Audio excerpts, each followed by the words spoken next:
राज्यातील शेतकऱ्यांमध्ये दूध आणि शेतीमालाच्या हमी भावावरून प्रचंड असंतोष निर्माण झाला असून अनेक शेतकरी संघटना विविध ठिकाणी आंदोलने करत आहेत। दूध दरवाढीबाबत शासनाने कायमस्वरूपी कायदा करावा, प्रामुख्याने शेतकऱ्यांच्या दुधाला 40 रुपये दर मिळावा, शेतकऱ्यांना संपूर्ण कर्जमाफी आणि कांदा आणि इतर शेतीमालाला योग्य हमीभाव द्यावा या मागण्यांसह खासदार निलेश लंके यांच्या नेतृत्वाखाली तसेच महाविकास आघाडीच्या वतीने अहमदनगर जिल्हाधिकारी कार्यालयावर मोर्चा काढण्यात आला। यावेळी खासदार निलेश लंके यांच्यासह महाविकास आघाडीचे सर्व पदाधिकारी, कार्यकर्ते यांची उपस्थिती होती। यावेळी खासदार निलेश लंके यांनी सरकारवर सडकून टीका केली आहे।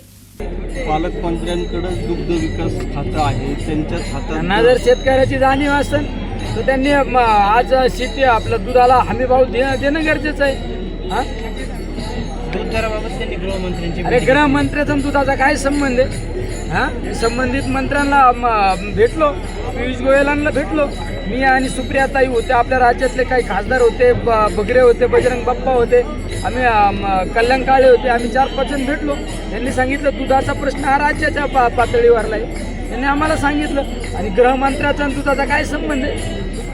उगा लोकांची दिशाभूल करायचं, काहीतरी लोकांना पेपर चुकीच्या बातम्या छापून आणायचं, हे आता चालणार नाही। माझ्या शेतकऱ्यांच्या दुधाला बाजारभाव मिळाला पाहिजे।